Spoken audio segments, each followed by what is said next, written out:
मेरी तरफ से सभी को राम राम, सत श्री अकाल, सलाम अलैकुम। मैं जनक फौजी जंतर मंत्र से आज धरने का 282 डेज यानी 282 दिन हो गए हैं। और आइए हमारे साथ कुछ एक्समैन जो हैं वो आए हुए हैं, इनसे बातचीत करते हैं।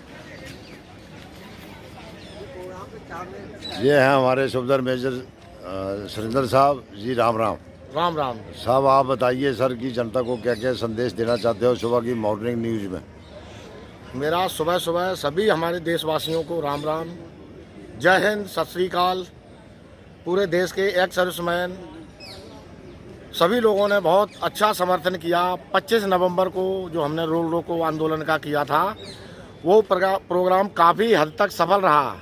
सरकार की नज़रों तक, सरकार के वहाँ तक हमारी जो डिमांडें हैं उनको पहुँचाने में पंजाब के गवर्नर साहब ने काफ़ी हेल्प किया और इसका बिल्कुल असर पड़ेगा और हमारी ये डिमांड सरकार तक पहुंच रही हैं। जैसे पूरे हिंदुस्तान के सभी संस्थाएं हैं जो एक दूसरे के साथ जुड़ के आ रही हैं और एक होने की भी संभावना व्यक्त कर रही हैं। और हम तो भगवान से आशा करते हैं और आप सबसे भी गुजारिश करते हैं कि सारी संस्थाएं इकट्ठी होके, चाहे कोई भी आके लीड करो, सब एक दूसरे को साथ दो और जो भी प्रोग्राम है सब इकट्ठे होके करो।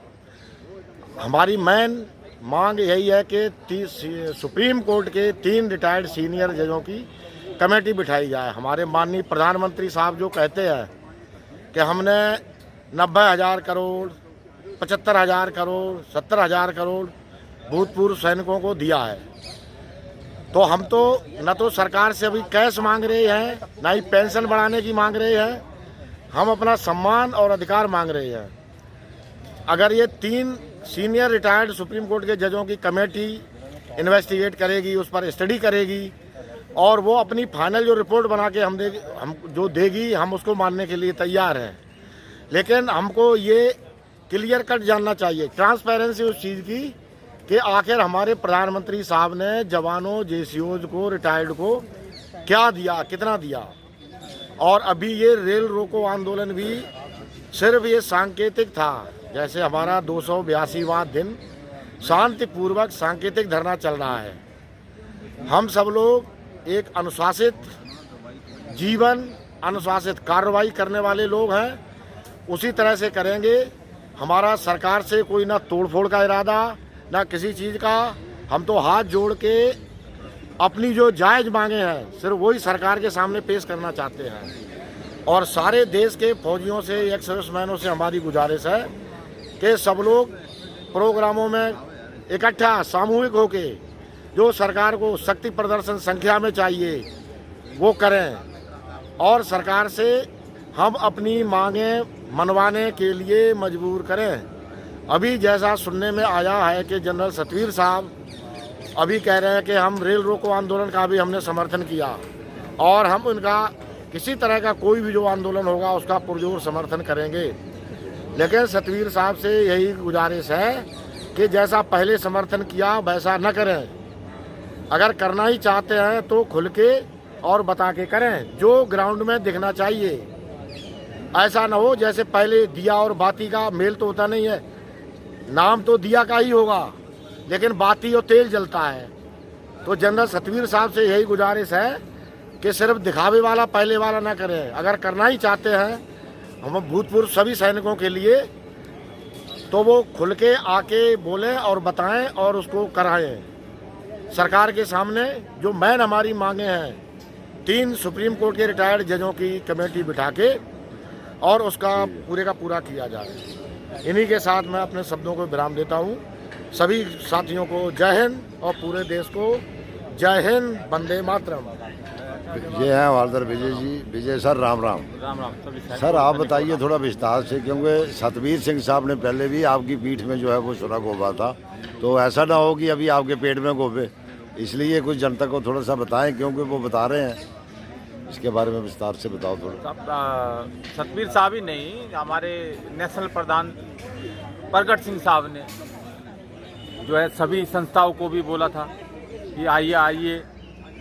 देखिए, जब संस्थाओं और सैनिकों में एक डर सा था कि भाई कहीं पुलिस हमें गिरफ्तार तो नहीं कर लेगी, कहीं हमारे को लाठी चार्ज तो नहीं पेंशन होगा, बंद, हाँ लोग बोलते और थे। कहीं आपकी पेंशन तो नहीं बंद हो जाएगी। देखिए साहब, मैं फिर आपको एक चीज़ से रूबरू कराना चाहता हूँ, आप कोई तोड़फोड़ करने नहीं जा रहे हैं। हमारा रेल रोको आंदोलन भी कोई तोड़फोड़ करने के लिए नहीं था। देखिए सरकार आई, वहाँ आई, बैठी, बात की। तो मैं सभी पूर्व सैनिकों से यही बोलना चाहूँगा, अपने मन में संशय ना पालें कि कोई आपको कोई कहेगा, कोई कुछ नहीं कहेगा। देखिए हमारी गिरफ्तारी नई दिल्ली में भी हुई, क्या किसी को कुछ कहा गया? क्योंकि हम एक अनुशासित जीवन जीते आए हैं और आगे भी जिएंगे। जब तक आप सरकार की संपत्ति का नुकसान नहीं करेंगे, आपको कोई कुछ नहीं करेगा। अगर आप नुकसान करेंगे तभी आपको कुछ कहा जाएगा, और हम तो नुकसान करते ही नहीं किसी का। हमारा मांग क्या है? 3 रिटायर्ड जजों की सुप्रीम कोर्ट के, जिसे मुख्य न्यायाधीश नियुक्त करें। और जो सतबीर साहब ने कहा, उनके मन में भी संशय था, वो भी पहले यही कह रहे थे लोगों को कि भाई इनके साथ नहीं जाना, ये तो 4 आदमी बैठे हुए हैं, 4 भड़काए आदमी हुए बैठे हैं। हैं, इनकी जो है किसी ने भड़का दिया। क्योंकि मैं अमूमन यहीं रहता हूँ और सामने उनका मंच लगा था, तो इसी सामने मंच पे ऐसे वो भाषण दे रहे थे। देखिए जनाब, आप हमारे अफसर रहे हैं, हम आपकी इज्जत करते हैं, क्योंकि हमें सेना नहीं सिखाती कि हम किसी का बुरा और अहित करें, क्योंकि हम हित के लिए ही जाते हैं, चाहे वो देश का हित हो चाहे नागरिकों का हित। तो साहब देखिए, अब आप जो इधर आए हैं, ये संशय तो मिटा दिया हमने लोगों का कि हम रेल नहीं रोक सकते। हमने रेल 14 घंटे रोक के दिखाई है।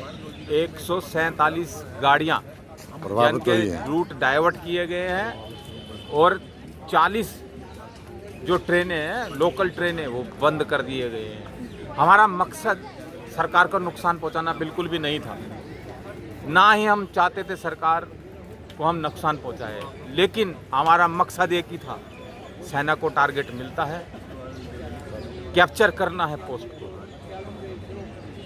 हम नई दिल्ली नहीं कर पाए तो हमने शंभू जाके उसको कैप्चर किया, लेकिन हमने किया। हमने पूर्व सैनिकों के मन से ये विचार निकालना जरूरी था हमें कि हम नहीं कर सकते, हम कर सकते हैं। और मैं सतबीर साहब को यही बताना चाहूँगा कि साहब पहले की तरह ना करें। अगर किसी भी संस्था से जुड़ना है तो मन से जुड़ना है। आप ही कहा करते थे मेरे जवान मेरे जवान मेरे जवान, ये आपसे दूर किस लिए हुए हैं? ये दूर भी आपसे इसीलिए हुए हैं कि आपने अपने जवानों का अहित कर दिया। आपने कुछ अपने ही, हम ये नहीं कहते कि वो हमारे परिवार के सदस्य नहीं है, हम आज भी कहते हैं कि वो हमारे परिवार के सदस्य हैं, लेकिन हमारे बड़ों ने छोटों का ख्याल नहीं रखा। हमारे बड़ों ने छोटों का ख्याल नहीं रखा, इसलिए आप पे विश्वास करना मुश्किल हो गया है। अगर आप हमारे साथ हैं तो दिखना चाहिए, प्रमाण मिलने चाहिए। ये नहीं होना चाहिए कि टांग खींचे जाए। अभी भी लोग कुछ बोलते हैं, कुछ लोग बोलते हैं कि दूर दराज इलाकों में किसी को पता नहीं। देखिए साहब, युग पाषाण युग में नहीं जी रहे हैं कि किसी को पता नहीं, और रेल रोको आंदोलन उनको पता नहीं। आप आज जो है ना युग, हिंदुस्तान चांद पे पहुंच गया है आज, और ये कहते हैं कि हमें उन दोनों का मालूम नहीं है। अरे इनकी समझ पे तो क्या ही कहे, और दिखाते भी ऐसे हैं। तो मैं इससे ज़्यादा नहीं करूंगा, मैं यहीं अपनी वाणी को विराम देता हूं। ज़्यादा कहना ये थे हमारे हवलदार विजय जी और सुरेंद्र कुमार साहब। इसी के साथ में जंग फौजी और जंतर मंतर का नज़ारा भी देख लीजिए। ये फोर्स लगी है पूरी, और जंतर मंतर अभी फिलहाल पूरा खाली है। और इसके बाद जो है वो किसान आने वाले हैं, अभी देखना उनकी रैली जब आएगी जहाँ पर, तो कितना जो है वो रौनक मेला होगा। लेकिन हमारे एक्समैन हैं कि वो इकट्ठे ही नहीं होते हैं। अगर इकट्ठे होते भी हैं तो वो कुछ संस्थाएं जो बना रखी हैं, वो संस्थाएं सिर्फ चाय पकौड़ा खाने के लिए हैं, जुआनू का काम करने के लिए नहीं है। कभी बोलते हैं रेल नहीं रोकनी चाहिए, कभी बोलते हैं फलाने। अरे अगर हम एक मतलब 10 महीने से सिर्फ बैठे हुए हैं, और सिर्फ 3 जजों की कमेटी की डिमांड कर रहे हैं, तो क्यों नहीं गवर्नमेंट देती? क्योंकि उसको पता है अगर हम कमेटी दे देते हैं जजों की तो जज जो है दूध का दूध और पानी का पानी कर देंगे।